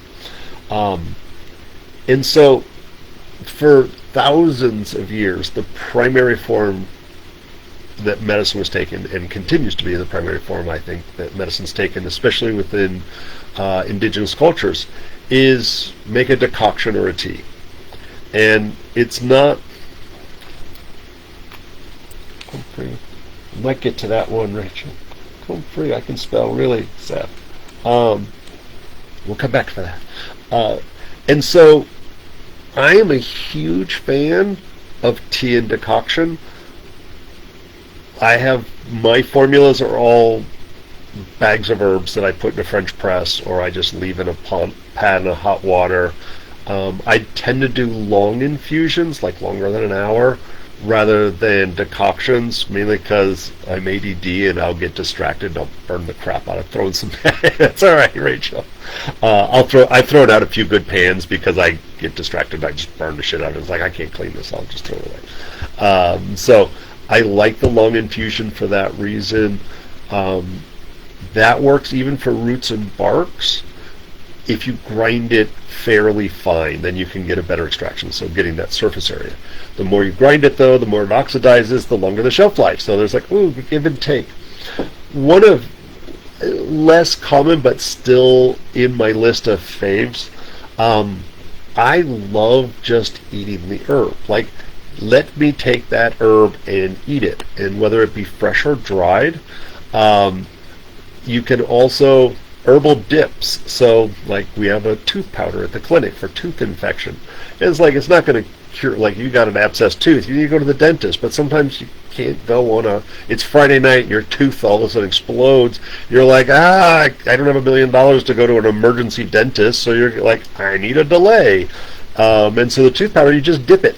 And so when I'm hiking around through the woods, if my sinuses are acting up, I'll get some cedar root and I'll just start chewing the cedar root. I'll pull some Bidens and I'll chew it. Some goldenrod, and just start chewing it, leave a little bit in my cheek and gum, and it probably looks like I'm chewing tobacco, but it's like, nope, I'm getting 100% extraction, guaranteed. And I'm doing it over time. So it's not, if I ate it, then it's like my body's going to process it. It'd be done 30 minutes, 45 minutes later. If I chew it, then I've got it for a longer period of time. It's so funny. Like, I don't drink anymore, not because drinking was a problem. I actually love wine, and I'm a bit of a rummy and a number of other alcohols. I stopped drinking more for health reasons, just hemochromatosis, yay, puts my liver at risk, so I don't like booze that much. But even before that, that's only been for the last couple of years, and even before that, I was never a big tincture guy. And it's a me thing, not a, oh, this is a well thought out kind of thing. There's absolutely nothing wrong with tinctures. It is an efficient way to extract that classic 100 proof vodka. It's half water, half alcohol, and it gets a little bit of both. We tend to then change the percentage of alcohol. Higher alcohol is better for things like resins. And we'll even go down to like 80 proof for certain alkaloids. And as much as I love chemistry and science and all that, I just never gravitated to it, and I don't think anybody has an alcohol deficiency. It has an energetic to it that's hard to compensate for. Alcohol is very, very hot. And so, absolutely nothing wrong. I make tinctures all the times for people, and so I just personally don't use it, and I try to find alternate means for that. And you actually have to do a lot more than you think, because it's a 1 to 5, which means it's 5 times less than if you did a tea of it. So tincture's fine because it's super convenient, because you can travel with it. You just put it in some water and chug it back, no big deal. You put it in your water bottle, drink it all day long. You're not going to show up on a DUI unless you're doing an awful lot. In the same sense, I'm not a big fan of glycerin. Does a wonderful job extracting. I used to diss glycerin a little bit. I don't anymore. I actually think it's a decent extractor. It is hot energetically, as hot as alcohol. And the sweet flavor, and and promise, I will scarf down some cake or pie. It's an issue, but it is disgustingly sweet to me. And from a Chinese perspective, this flavor sweet, not the actual sugar. It doesn't affect glycemic index or blood sugar at all, but the flavor sweet does affect the digestive energy in your immune system, the energetic concept of the spleen in Chinese. And so it is too sweet for me. I would probably do alcohol before I would do glycerin. For me personally, because of flavored energetics, I would say glycerin almost feels hotter than alcohol to me. And then the powders, the granules, I think, are 5 to 1, so it's 5 times concentrated, or thereabouts. And I always say it's like instant coffee. I like that for convenience, and without a doubt, and I always talk about my sinuses. I will literally, and for folks in recovery, really important, no, alcohol is not okay with our recovery ever, right? I was you can put it in tea all you want. No, there's still a little trace of alcohol, and it's more conceptually than anything. So the granules are convenient. I will totally, I'll have a cup of coffee, and I'm like, my sinuses are kicking my butt. I'll just go in and mix some granules, dissolve them in my coffee, and throw back our tea or whatever. I would say from a Chinese perspective, clients prefer granules, and I'm looking forward to the day when I can find my Western herbs as the 5 to 1 granules. And I am starting to find more. I'm finding my Western mushrooms are now 5 to 1 granules, and we're starting to stock those as we find them. And a lot of our Chinese herbs are also Western herbs. So we're almost to the point where we can do a lot. We're probably 25% of our common Western herbs we can do as granules. So I really like those. You just dissolve it in hot water. Still tastes like crap. Allows us to custom blend, and there's no alcohol involved in the processing of it all. The only, and Julie, you had say more about valerian. There's only one other thing that I would actually add about valerian, other than it smells like you left your shoes, your teenage boy shoes in the locker for a year. You can always tell when we open the valerian jar. The other thing I really like it for is muscle spasms. So it's particularly good for low back spasm and menstrual pain, the cramping, menstrual cramps. You can use it for intestinal cramping as well. So it's a lesser known use of valerian, but I think that and black cohosh are both good for kind of like lumbar spine, lumbar sacral muscular pain and spasm. The iron, like not the IT bands, the paraspinous muscles, when those things lock up, especially if it's one side it's really locked up. Valerian and black cohosh are both nice antispasmodics if you can get past the flavor. That would be the biggest additional thing I'd say, other than those 1,000 thoughts scattered about. All right, I'm going to get comfrey salve in. So, comfrey is a magical plant, and we got a bunch in stock, by the way. I probably got 30 comfrey plants in. I had some that I potted up from one of our mother plants, and then I've got some. I bought a bunch of root starts that should start coming up really soon. If anybody needs comfrey, it does really well here. There's comfrey salve is 100% fine. What I always say about comfrey is never use it on a deep wound or a puncture wound. I just dissed all the chemical stuff. It was like allotonin is one of the active constituents in comfrey. It was a prescription medication that dramatically stimulates the surface skin to grow.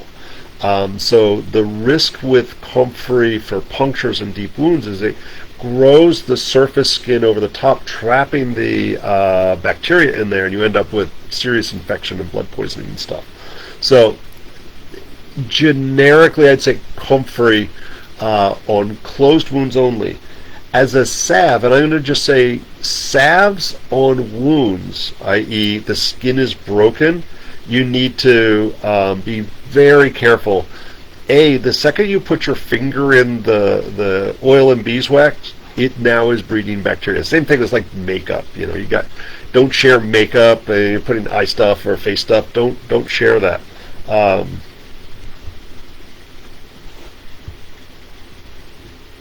Sorry, I'm trying to read yours, Jesse. I'd forgotten you were dealing with Lyme crud. Or else nothing else. A couple of shots of booze will make you feel great. I'm teasing.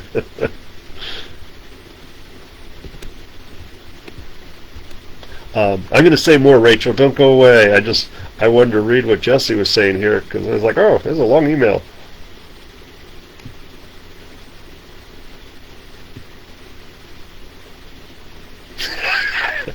So, Jesse, you may not know this, what he's just describing. I was going to say is that I test things to the extremes is called proving.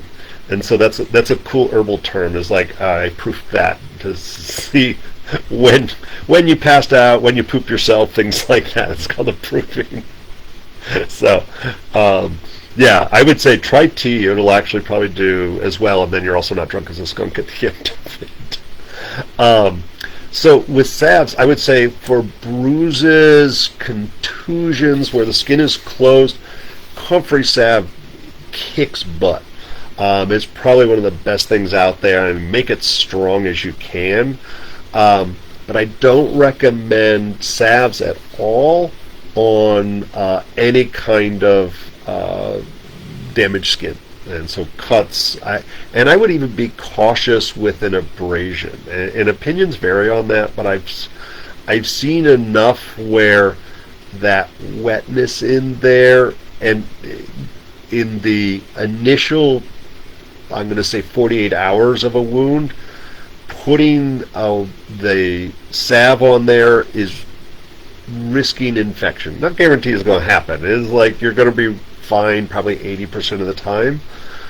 After that 48 hours or so, it's super appropriate to use a salve for abrasions and so forth. And what it is, when we look at the stages of wound repair, of the person stopping bleeding, then it's restructuring the cells and getting rid of the debris.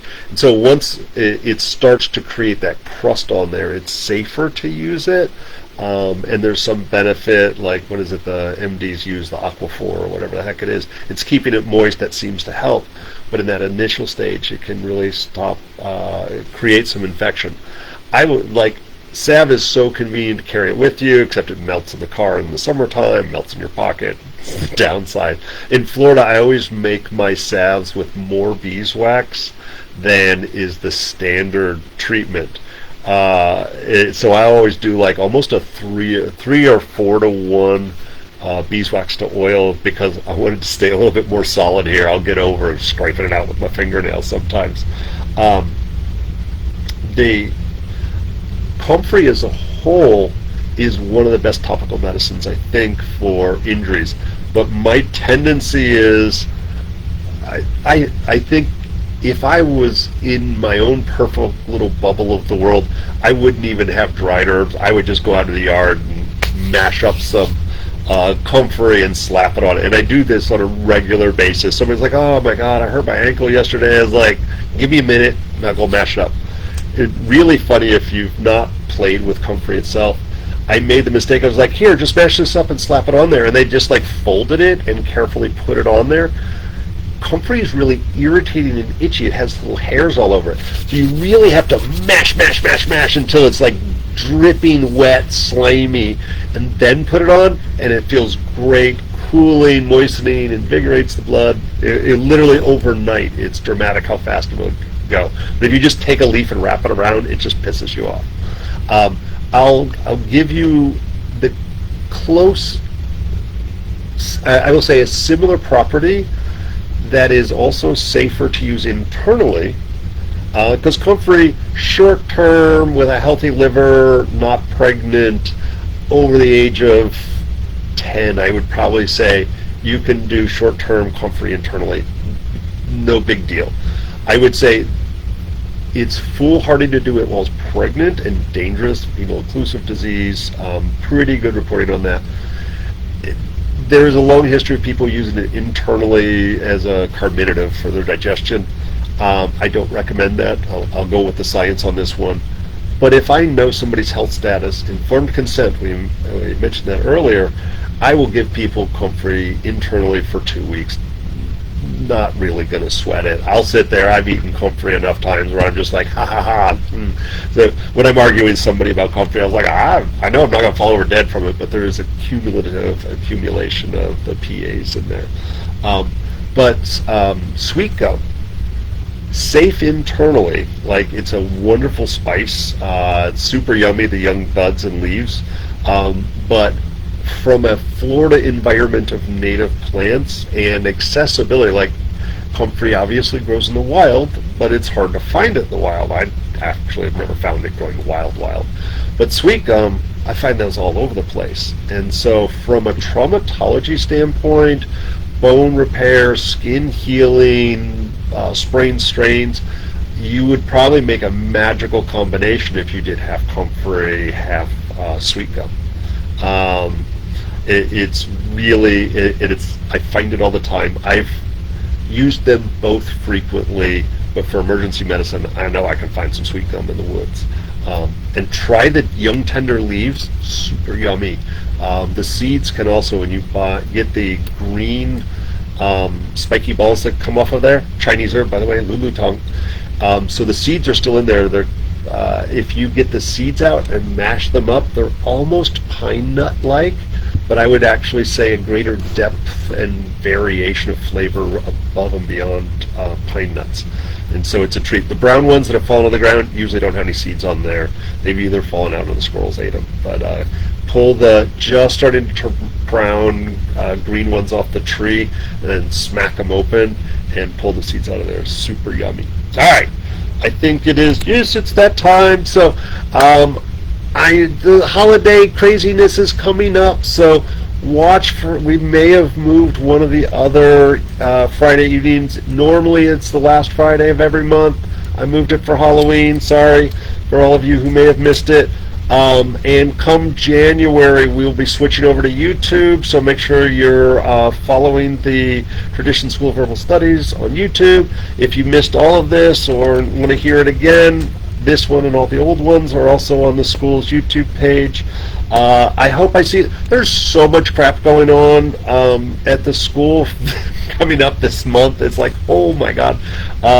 There's also the day after Thanksgiving is the Friday there. We're going to do a Friendsgiving at the, I didn't mention that in all my stuff, the Friendsgiving. It'll be open to anybody.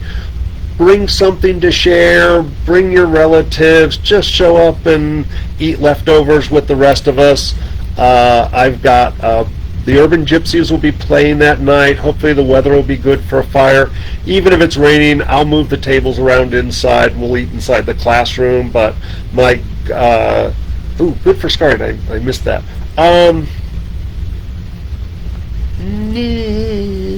Maybe, but not really. Scarring's tough. Remind me of that next time. We'll go into that more. Check out the Facebook pages, Instagram, subscribe to our newsletter, come by and visit it and check out all the cool shit. I know I'll be there Sunday. I will not be there. I got my yard sale until 1 o'clock tomorrow, so I will be here hawking all of my earthly belongings. Okay, not quite that bad, but selling a lot of good stuff. There's a crap ton of books here. I literally, if you were at the book sale that we had a month or so ago, all of those books are here, plus I've added some more to the stack, and there's still some good ones in there. Lots of health-related books, but lots of other stuff too. So, bye y'all! See you next time!